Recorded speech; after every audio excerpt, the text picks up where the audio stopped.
क्या आप जानते हैं कि जब संसार का कोई दुष्ट मनुष्य किसी निष्पाप और सीधे साधे भक्त का सर्वस्व छल से छीन लेता है, उसे विपदाओं के घोर अंधकार में धकेल देता है, तब साक्षात नारायण का सुदर्शन चक्र उस भक्त की रक्षा के लिए किस प्रकार जागृत होता है? क्या आप जानते हैं कि घोर जंगलों और संकटों के बीच भी यदि कोई जीव केवल सच्चे अंतःकरण से प्रभु पुरुषोत्तम का नाम ले लेता है, तो विधाता उसके भाग्य के नष्ट हो चुके पन्नों को भी दोबारा सुनहरे अक्षरों में कैसे लिख देते हैं।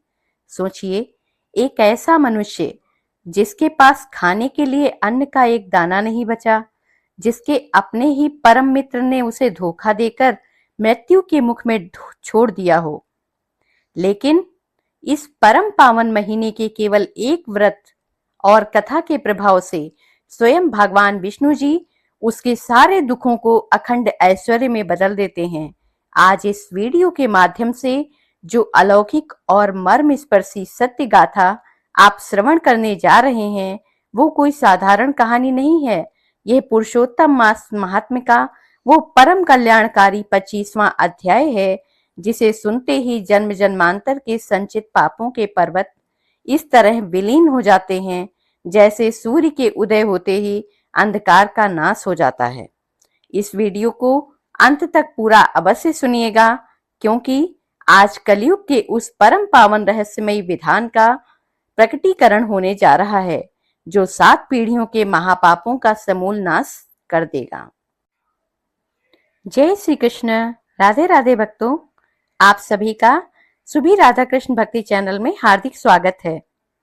आप सभी सनातन धर्मी, परम आदरणीय और ठाकुर जी के अनन्य प्रेम रस में डूबे हुए परम सौभाग्यशाली श्रोताओं का हमारे इस भक्ति वीडियो में हृदय की असीम गहराइयों से कोटि कोटि वंदन और अभिनंदन है।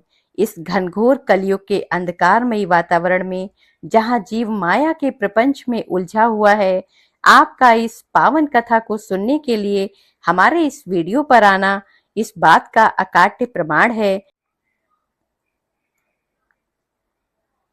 कि आपके ऊपर साक्षात राधा माधव की असीम अनुकंपा है।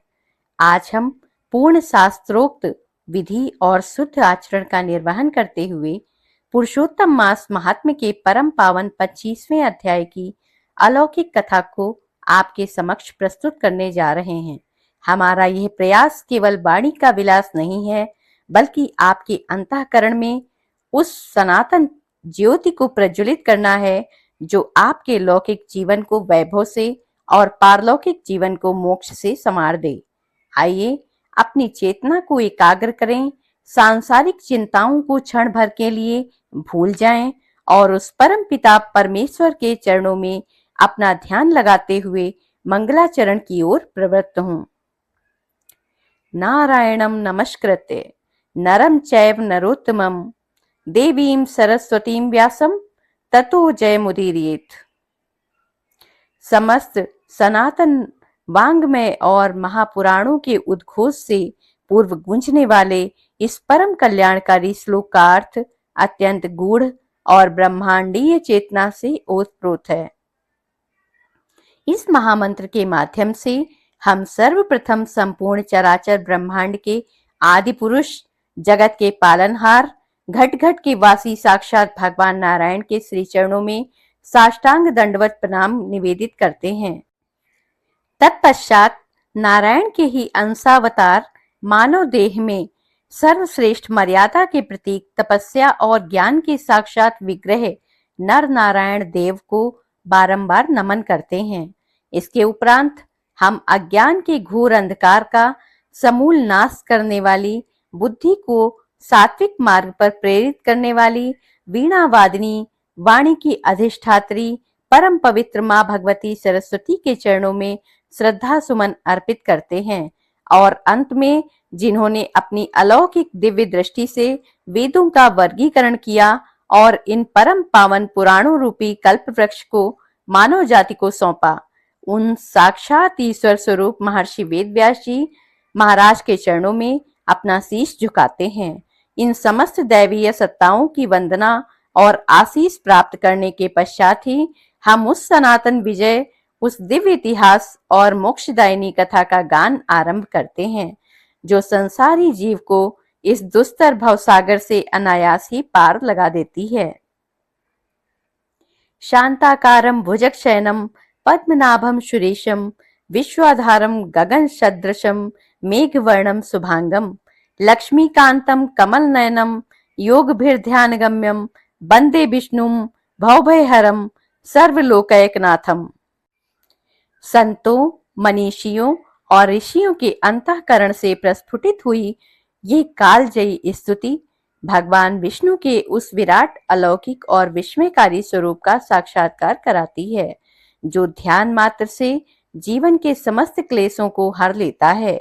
शांताकारम, जिनका विग्रह परम शांत है, जिनके मुखमंडल पर अनंत ब्रह्मांडों को संचालित करने के बाद भी असीम संतोष और सौम्यता की आभा देदीप्यमान है। भुजंग सैनम, जो काल के साक्षात प्रतीक, अत्यंत भयानक और विषैले सहस्त्र फनों वाले शेषनाग की सया पर भी परम आनंद और विश्राम की मुद्रा में विराजमान है। यह दिव्य स्वरूप हमें यह शिक्षा देता है कि संसार की भयंकर दुखों और विषयों के बीच रहते हुए भी अपने अंतःकरण को शांत और स्थिर कैसे रखा जा सकता है। पद्मनाभम, जिनकी अलौकिक नाभि कमल से संपूर्ण सृष्टि के रचयिता पितामह ब्रह्मा जी प्रकट हुए हैं।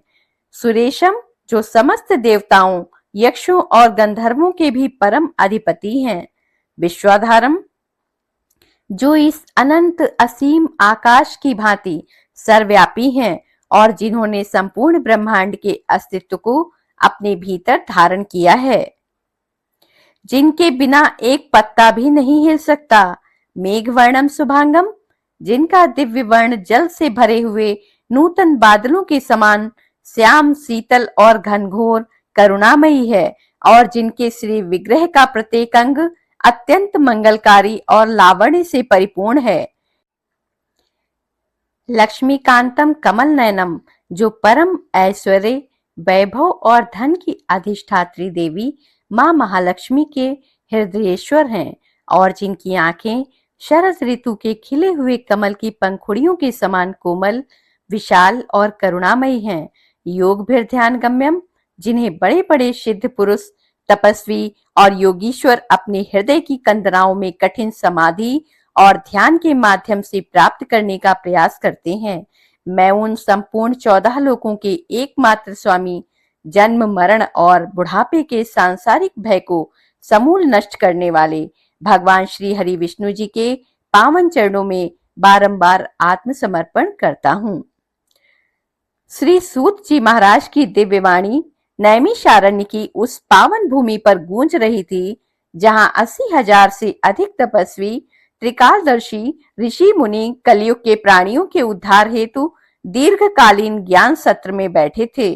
शौनक आदि ऋषियों ने जब पिछले 24वें अध्याय की अलौकिक महिमा को सुना तो उनके हृदय में भगवान पुरुषोत्तम के प्रति अगाध प्रेम उमड़ पड़ा। शौनक आदि ऋषियों ने अपने दोनों हाथ जोड़े, उनकी आंखों में भक्ति के अश्रु थे। उन्होंने पुराणों के महासागर सूत जी से अत्यंत विनीत और गंभीर स्वर में कहा, हे महाभाग, आपकी अमृतमयी वाणी को सुनते सुनते हमारा अंतःकरण परम तृप्त हो गया है। कृपा करके हमें यह बताइए कि इस पावन पुरुषोत्तम मास के 25वें अध्याय का क्या विधान है। इतिहास में किस धर्मात्मा ने इस अध्याय के प्रभाव से अपने संकटों का नाश किया और इसके भीतर कौन सा ऐसा गोपनीय प्रसंग छुपा हुआ है जो संसारी मनुष्यों के दुखों को छिन्न भिन्न कर देता है। हे कृपा निधान, हमें विस्तार से सुनाइए। श्री सूत जी महाराज ने जब ऋषियों की यह तीव्र भगवत इच्छा देखी तो उन्होंने गंभीर वाणी में कहा, हे निष्पाप ऋषियों, सुनो, तुम मनुष्यों के कल्याण की कामना से जो प्रश्न कर रहे हो, वही प्रश्न प्राचीन काल में राजा दृढ़धनवा ने महर्षि वाल्मीकि जी से किया था। महर्षि वाल्मीकि जी ने राजा दृढ़धनवा को जो ज्ञान दिया, मैं वही अलौकिक और गंभीर वृत्तांत तुम्हें सुनाता हूँ।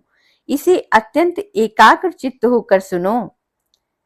श्री सूत जी महाराज कहते हैं, महर्षि वाल्मीकि जी ने राजा दृढ़धनवा को संबोधित करते हुए कहा, हे राजन, इस 25वें अध्याय की महिमा अत्यंत दिव्य है। पुरुषोत्तम मास में मनुष्य को अपने आचरण में सत्य, क्षमा और संतोष का पालन करना चाहिए। जो मनुष्य कठिन से कठिन परिस्थितियों में भी धर्म का मार्ग नहीं छोड़ता, स्वयं भगवान पुरुषोत्तम उसकी रक्षा के लिए दौड़े चले आते हैं। चलो तुम्हें इस विषय में एक अत्यंत प्राचीन और श्रद्धा रस से सराबोर इतिहास सुनाता हूँ। महर्षि बोले, प्राचीन समय में कांचीपुरी नामक एक अत्यंत भव्य नगरी थी। वहां वीर बाहु नाम का एक प्रतापी राजा राज्य करता था। उसी नगरी में एक धर्मात्मा वैश्य रहता था जिसका नाम था मणिकुंडल। मणिकुंडल भगवान विष्णु का परम भक्त, अत्यंत सत्यवादी, दयालु और संतोषी स्वभाव का व्यक्ति था। वो कभी किसी का अहित नहीं सोचता था और अपनी सामर्थ्य के अनुसार सदा दीन दुखियों की सेवा करता था। नियति का खेल देखिए। मणिकुंडल का एक मित्र था जिसका नाम था क्रोधन। क्रोधन अपने नाम के अनुरूप ही अत्यंत ईर्ष्यालु, कपटी और दुष्ट प्रवृत्ति का व्यक्ति था। वो मणिकुंडल की धार्मिक प्रवृत्ति और समाज में उसकी प्रतिष्ठा से मन ही मन बहुत जलता था। बहुत ही उससे जलता था और द्वेष करता था। एक बार दोनों मित्रों ने व्यापार के उद्देश्य से दूसरे देश जाने का निश्चय किया। मणिकुंडल ने अपनी ईमानदारी की कमाई से बहुत सारा धन और मूल्यवान रत्न एकत्र किए और उन्हें एक पोटली में बांध लिया। दोनों मित्र एक घने जंगल से गुजर रहे थे। दोपहर के समय मणिकुंडल एक वृक्ष की छाया में विश्राम करने लगा और उसे गहरी नींद आ गई। दुष्ट क्रोधन के मन में पाप जाग गया। उसने सोचा कि यदि मैं मणिकुंडल का यह सारा धन चुरा लूं तो मैं हमेशा के लिए अमीर हो जाऊंगा। उसने कपट पूर्वक मणिकुंडल की धन की पोटली चुरा ली और मणिकुंडल को उसी घने और हिंसक पशुओं से भरे जंगल में अकेला छोड़कर भाग गया। जब मणिकुंडल की आंख खुली तो उसने देखा कि उसका मित्र भी गायब है और उसका सारा धन भी चोरी हो चुका है। वो भयंकर जंगल में अकेला बिना अन्न और जल के भटकने लगा। भूख और प्यास से व्याकुल होने के बाद भी मणिकुंडल के मन में अपने मित्र के प्रति कोई क्रोध नहीं आया। उसने अपनी आंखें बंद की और कहा, हे नारायण, यह मेरे ही किसी पूर्व जन्म के कर्मों का फल है। मेरे मित्र का इसमें कोई दोष नहीं है। आप जिस हाल में रखें मैं उसी में प्रसन्न हूं। भटकते भटकते 3 दिन बीत गए। तभी उसी वन में मणिकुंडल को एक परम तेजस्वी महात्मा के दर्शन हुए। वे महात्मा कोई और नहीं, साक्षात महर्षि नारद जी थे, जो उसकी परीक्षा लेने के लिए आए थे। मणिकुंडल ने महात्मा के चरणों में शीश नवाया। महात्मा ने पूछा, हे पुत्र, इस भयानक जंगल में तुम इस दिशा में क्यों भटक रहे हो? तुम्हारे साथ क्या हुआ है? मणिकुंडल ने रोते हुए अपनी आप बीती सुनाई, लेकिन उसने अपने मित्र के लिए एक भी अपशब्द नहीं कहा। ये देखकर महात्मा अत्यंत प्रसन्न हुए और बोले, हे सत्यनिष्ठ युवक, तुम्हारी धर्म के प्रति निष्ठा और संतोष अद्भुत है। सुनो, इस समय परम पवित्र पुरुषोत्तम मास चल रहा है। तुम इस घने जंगल में ही गोदावरी के जल से मानसिक स्नान करो और पुरुषोत्तम मास की संक्रांति का व्रत और नाम जप का संकल्प लो। भगवान श्री हरि तुम्हारे सारे कष्टों का निवारण अवश्य करेंगे। मणिकुंडल ने महात्मा के कहे अनुसार उसी क्षण से निराहार रहकर भगवान पुरुषोत्तम के नाम का मानसिक जप शुरू कर दिया। उसका पूरा चित्त नारायण के चरणों में लीन हो गया। उधर कपटी क्रोधन धन की पोटली लेकर जैसे ही अपने नगर के पास पहुंचा, अचानक एक भयानक काल सर्प ने उसे डस लिया। विष के प्रभाव से वो तड़प तड़प कर वहीं गिर गया और उसका सारा चुराया हुआ धन मिट्टी में बिखर गया। तभी चौथे दिन की भोर में मणिकुंडल की भक्ति से प्रसन्न होकर साक्षात भगवान विष्णु का सुदर्शन चक्र उस जंगल में प्रकट हुआ। उस चक्र के अलौकिक तेज से मणिकुंडल के शरीर की सारी थकान और भूख प्यास क्षण भर में दूर हो गए। सुदर्शन चक्र के प्रभाव से वह वन एक सुंदर नंदन वन में बदल गया। साक्षात देवदूत वहां दिव्य विमान लेकर प्रकट हुए।